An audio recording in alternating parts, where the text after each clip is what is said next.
Hello, Steve White, Trekboy 89 for Steve Outs 89. Well, finally, we've gotten to the last episode of Star Trek Discovery Season 3. Hopefully the last episode of Star Trek's Discovery, but apparently there is a Season 4. Although at the end of this, they could just end it. Like people were saying that it was designed so it could be the end of the whole series, not just the season. A tiny little part of me is just clinging in some Trump-esque way to something that's not going to happen. Okay, so there's two stories in the episode, basically. I'm going to start off with the first one. We start off with the Discovery under fire from Starfleet, and they are kind of trapped in the Federation bubble, and Asara's trying to get out, and the Admiral doesn't want to let it go because it's too valuable. Stamets is like, you know, he's all about himself and wanted to save his family, and he's not being particularly rational or anything. But of course the Admiral has him dragged off. And the idea is, well, and it makes no sense.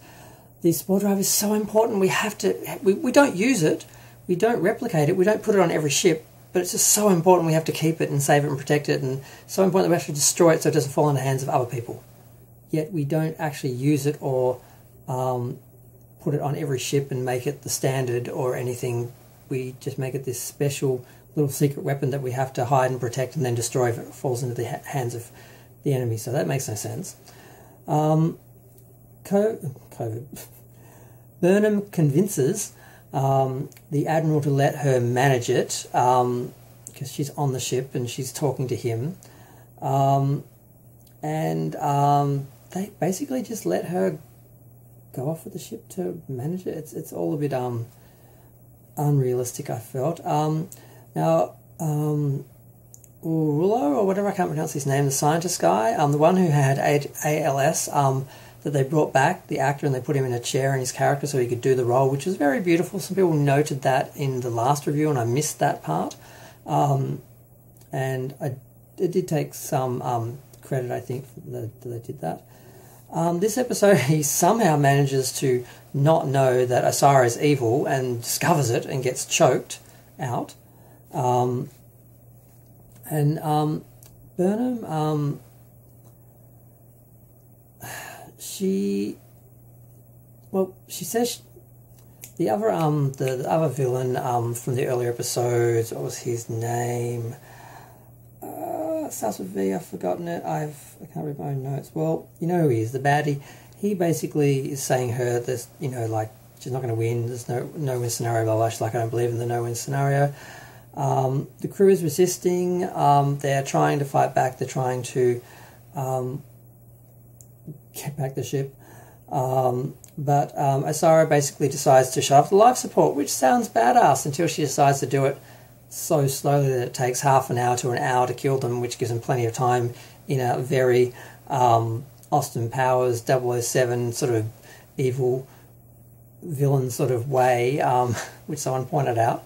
And it is that stupid where it's like, oh, we're going to kill the crew. We've got this way to just kill them, but we're going to make it take so long that they've got enough time to, you know, save the day. So Michael is in, and I'm trying to rush through this. Michael is in the sick bay, and she's there with Book because they're kind of trying to interrogate Book or try to use Book against her and that. And she uses like a quarantine shield to protect them from him and her, from them and escape. So the quarantine shield is like a bubble. It doesn't make any sense because why would it allow people to escape? It would protect them from them, but it would trap them in the sick bay because the point is to keep people in quarantine so they can't escape. I mean, it's about as useful as the quarantines that Sydney has right now at the moment, which is letting people just go out whenever they want, like Melbourne did months ago before we actually learned something. Where are we? Yep. So then we get to, and I am rushing through this a bit because it's just this mindless action. It's just, you know, action. And they get to the part that had me like, oh my godding, what the hell is this? Basically, you may note in earlier seasons of Discovery, they showed that the turbo lifts, instead of being little elevators in tunnels which just travel specific areas around the ship, it's like, just like a giant cavernous area. Like literally there's a whole city, an open, empty city, cavern of space. And they have these little turbo lifts hanging on little like roller coasters, like little bars. They just like travel along like little trolleys. And in this, they actually have them fighting on them. So these, it's just so beyond. It's just so beyond. I'm watching it, and I have a photo of me. I don't do reaction videos because they're just too much. But I still got a photo of me reacting to that, which I put up before. It's like this giant cavernous space, like a space station in space, and you've got these turbo lifts just shooting down for miles down these giant caverns, and people like fighting around them and fighting off them. And Michael Burnham's like jumping to one to the other, and the baddie gets kicked off it and then falls and dies, and the stormtroopers get kicked off and died, or sorry, the regulators. So that was just, I'm just looking at that and I'm like, I know they know this drives us mad. We hate this. It doesn't make any sense. It's not canon. It's magical. It's like TARDIS-like, and it's science fantasy where you just say, oh, we have a giant ship. Look, everything we possibly want, everything we want to do, we can just do within the ship and just make it up. We don't actually have to base it on actual decks, actual science, actual anything real or thought out or planned or established that people can research or understand. No, we just make it up as we go along. And we need a big fight in a giant turbolift corridor, so it's just so beyond stupid. And I know we've already critiqued them for that, and they know this, so that's why they did this. They just to mess with my head, and people like me who are actually intelligent people who watch this show and don't like problems like this. So they're like, oh, let's just give them something to really, really upset them, because they're just trolls. So this whole scene is just trolling with mindless action, because Star Trek isn't mindless action. Star Trek is resolving issues intelligently and being thought-provoking. It's not just Star Wars where you have a goodie and a baddie and they just fight. I know Star Trek Wrath of Khan, but that's kind of the problem with Star Trek 2, the Wrath of Khan. Okay. So, where was I? Okay, Turbolift. Books captured again. Was he captured again? Sorry, I'm writing my notes, reading my notes, and yeah, he kills that guy. I don't know why I'm repeating this. I'm writing it out twice. Michael gets to the main computer. Asara's waiting because why not? Michael kills off her stormtroopers, and they have a bitch fight. And she chokes Michael out, and Michael makes the most ridiculous noises. She shoves her into a wall of like unprogrammable matter, and she kind of disappears. And unfortunately, she's not dead. And then she just shoots through it. One kill shot, Asara's gone, down. And it's like, wow, that's the treatment she gets. That's how you treat this person who's been your nemesis for the whole series. You just shoot her in one shot. That's it. Okay. So then we have the issue of the ship. Okay, so they've got the whole crew are still fighting, and I think I got my order wrong here, but the crew is still fighting, but they're running out of oxygen. But apparently Owo, who was supposed to be human, apparently she was raised in some cave where she was not breathing for 10 minutes at a time or something, and I can't remember the story, but basically she is able to get further than anyone else, so Tilly orders her to go on her own. And she gets all the way into, because they basically have to destroy the warp nacelle so the ship drops out of warp, basically. So she gets that pretty much done, and then the robot, the droid helps her the last minute, drags her out, rescues her. The warp nacelle's destroyed, they drop out of warp, the starships all basically wait around her, Asara's killed. Michael gets control of the ship, she restarts the ship, she beams off all the stormtroopers, regulators. Somehow she does all this without the codes or anything, she does it all herself because she's Michael Burnham, she can do anything. Tilly orders Michael to be captain. Then they have to destroy the ship, so the ship. So they decide to drop the warp core out and blow it up. Now for some reason, the warp core shoots out like like it's on an obstacle course or something. But eventually it goes out, they blow it up, and Book has to do the spore drive because the scientist who woke up again, what's his name, Rollo, he basically says, well, Book should be able to use the spore drive because he can speak to, he's Dr. Dolittle, he can speak to the animals, and the spore drive creatures can basically just allow the spore drive to work and just do that for us. So now we just need one of his species to do it. So any one of his species now can be on a ship with a spore drive and put people all around the world, or I mean all around the universe. So of course they try to create some suspense where you don't see right away. They're like waiting, can you jump, and then the ship blows up. Now I'll jump to the other story. Now Saru is stuck on the planet with Adora, and I know her name's Adira, but Adora and Grey, who's now Vulcan, and Adira has the cheapest makeup ever. They just drew little lines on her face because I guess it saves on budget. Just like they've got budget Saru, who isn't in costume. I guess they couldn't afford to put him in costume, and that's why he's not going to be in the next season, because I guess they can't afford Doug Jones anymore, and they certainly can't afford him for the last few episodes in makeup.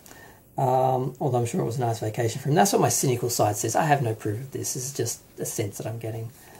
So he's trying to talk to this kid who's an adult, which is wonderfully symptomatic of all the social justice warriors and real extreme left-wing people. And I'm left-wing, but I'm not extreme. I don't like the extreme right either. I think both extremes are bad. But the sort of screaming man babies and children and people haven't grown up that can't adult. He's the perfect symbol of this whole type of person and era, because he's just a kid who's actually not a kid. He's just been raised and never grown up, never really interacted with real people. So Saru uses cooking and talking and trying to show him that he's one of his own species and blah, blah, blah, blah, blah. They go through this whole process. It's like 3 parts through the episode where they're talking that.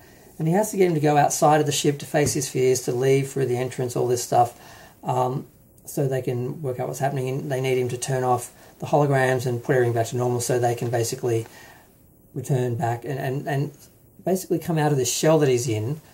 They work out again, they can confirm again that he did destroy all the dilithium. Some idea is that the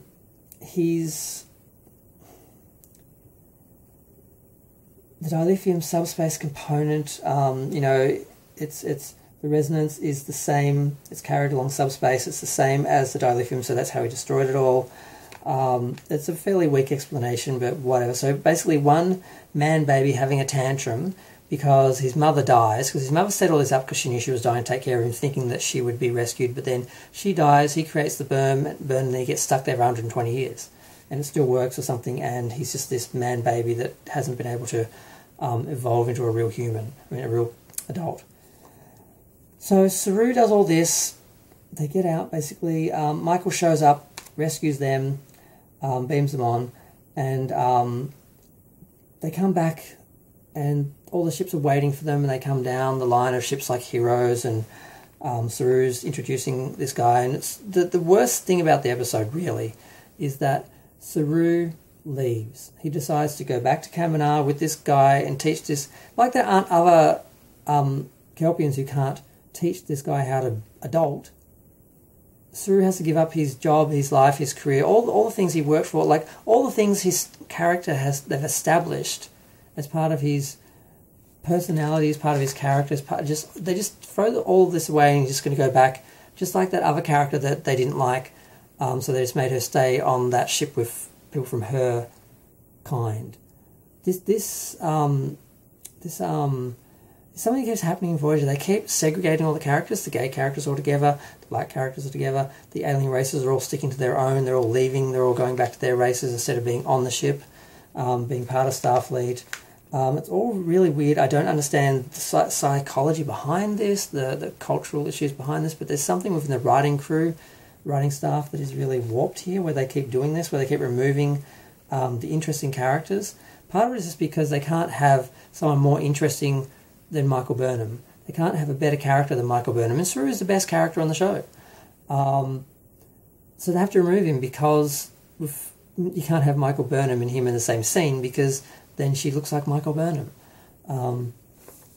which, you know, she's not the best character. And racist, I mean, people will say you're racist. Racist people will say that you're racist because you don't like the character, so it must be because she's black. And it has nothing to do with the fact she's black. It's how she's written, it's how she acts, it's what she does. I have no issue with Owo. She's cool. I like the comm guy. I really like, I've forgotten his name.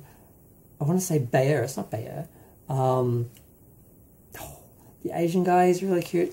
I like, of course, all the other characters and all the other Star Trek shows. My favourite all-time character is Uhura. I'm not racist, but Michael Burnham is an awful character. I won't say she's a shit character because that plays into other incredibly racist tropes and stereotypes. She's an awful character. She's not likable. She gets everything handed to her. She's just magical. She manages to she's just the ultimate Mary Sue and destructive force that gets rewarded for everything. And it's just undeniable. So, of course, she gets given the captaincy. Of course she's the captain. We all knew this was going to happen. I thought they would perhaps lead up to it, where she'd actually work as first in command under Saru for a while and actually get back to being used to the Federation and being an actual working officer, because she was insubordinate and mutinous, and then she was a prisoner, and then she was a mirror universe monster, and then she was off on her own for a year. I thought maybe she'd need more than one episode to just go, oh, I'm a Staff Fleet officer now, but no, that's how they write this show. So she goes back, she's the captain. They're all in their grey Nazi uniforms because these are not Starfleet uniforms, they're Nazi uniforms. They've got a strip of colour and the rest is Nazi. The only good thing that happens in the episode is they do finally bring back what's his name? Sahil. He's now Lieutenant Sahil, and now he's part of the Starfleet. They brought him in. He's not sitting on that little station on his own where he was sitting for 40 years just politely waiting for someone to show up and hang a flag like he couldn't hang it himself. They did that. That was good. But, Adira's part of the crew now. Michael's little line is "Let's fly." And the ship goes to warp and warps away, even though their mission is to go spore drive all around the universe and drop off dilithium to everyone. I'm like, why are we even bothering with dilithium? We have the spore drive.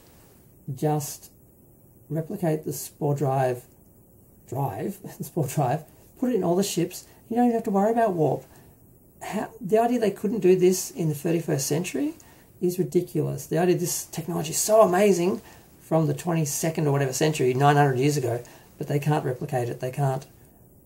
There's just so many. If you look at Star Trek Discovery, if you look at any episode of Star Trek Discovery, start pulling threads out, it comes apart so bad, and you just get lost in the plot holes and the issues and the stupidity and the gender politics and the things done because it suits somebody's agenda, not because it actually suits the logic of the story or anything. It is maddening. And that's why my reviews keep on ending up being like 20 minutes, because even just trying to explain it on its most basic level becomes an absolute chore. Now, what have I forgotten? Not much. Asira, I think she got done bad. I didn't like the way she was just taken out like that by Michael. Her ship was huge. You could actually fit Discovery in it, but yet they didn't use that at all. The only ship they mentioned by name, which is the one that attacks Asira's ship, the Veridan. Or is it the Veridan? Veridan? I can't read my writing. Is the Voyager, because that was Captain Janeway's ship, and it once upon a time was captained by a woman, although that has no relevance to the universe because there were plenty of women doing captaining starships and they didn't know anything about that ship before they went to the future, and it has no relevance now. It's just so many stupid things. Gray apparently is real for a while on the holodeck. It manages to manifest him and however he's appearing to Adira, who still can't act. That character they can do is this, they can't act. Gray's actually really good though. He's actually done up as a Vulcan, they are done up as a Vulcan. They're anxious about disappearing, and they do. And then at the end of the episode, there's a little comment that the Admiral says his daughter was using pictures to do math, and it may not have been the right way, but it was her way and it worked. So, Michael, your way works, so you should be captain, basically. And Tilly basically says, yes, I'm just nothing, you should just be captain. Even though her whole character is about her being a captain one day, she's just going to be first officer now. And the last insult, second last insult, is the end of the episode ends with a quote from Gene Roddenberry. Why? Because they want to insult us. They want to insult me, they want to offend me. So they have a quote from Gene. It says, in a very real sense, we are all aliens in a strange planet. We spend most of our time, most of our lives reaching out to just trying to communicate. God, I can't remember what I'm writing. In our own life, we reach out and could, if we could really comment just to two people, we would indeed be very fortunate. So it's really not really anything about anything. Gene made a few quotes, and this was not the most important one. So they referenced that, and then they play the original series title credits. Now, if they'd done this at the end of Discovery, before the timeline moves into the original series era, that would make sense. But they're in the 31st century. It makes no sense to have the music now like we're going to run into the first season of Star Trek. And they don't even use the photos in the credits like they did in the original Star Trek. It's as lazy as the Mirror Universe credits, which I meant to mention. I can't believe I forgot it. They, instead of doing a Mirror Universe credit sequence like they did in Enterprise, they just reversed the colour, which people have already done to make the credits look better. Right? That's the one I use on mine because it looks better than the orange one. And then they turned it upside down. That's how cheap they were. They just turned the image upside down. And this, they just have black with white writing. So lazy as anything. So that's it. It's done. It's over. I'm so grateful. 23 weeks of Star Trek is over. It was hell. It was almost 6 months of hell. Every week was just like, oh God, Thursday's coming. Thursday, it's Thursday. I have to deal with this. I have to watch this. I spent hours procrastinating to the point there were some evenings I just had to lay down in my bed and go to sleep for a couple of hours because I just couldn't face this. It's just such an insult to intelligence. It's such an insult to what Star Trek was, what Star Trek is. You know, Star Trek was a science fiction, intelligent science fiction show with a humanistic approach that allowed people to think and, it was thought-provoking. It made people actually contemplate things as opposed to just preaching and telling people who's right, who's wrong. It was based on science, real science, things you could believe in, things you could research and understand, whereas this is just magic. It's like Star Wars, just stuff just happens because wouldn't that be cool? There's just so many things wrong with it, and I'm already up to 23 minutes. I cannot go into all the details. I've done a couple of videos going through the issues with the show, but I'd love it to end here. Michael's just off being the bestest in the universe and everyone worshipping her like a god. And it's so bizarre because the people behind this are anti-Trump, and I'm anti-Trump, I hate Trump. But she's basically like a Trump dictator. She's basically like what they believe Trump is. The Trump supporters think he's perfect, knows everything, can do no wrong, is a leader, should rule them, they all follow without question.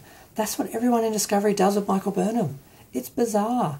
It's like these people they're against Trump, which is fine, I hate Trump, but they're just as bad as Trump in the way that they do it. It's so bizarre. But this review is getting too long. Those are whole other videos, whole other discussions. I'm just going to leave it there. That's what happens in the episode. I watch it so you don't have to. You don't have to watch the episode. You can see what happens. Basically, it's not a shock. Burnham becomes captain. They adopt their Nazi uniforms. And Asara, the baddie, gets killed, shot down like a dog.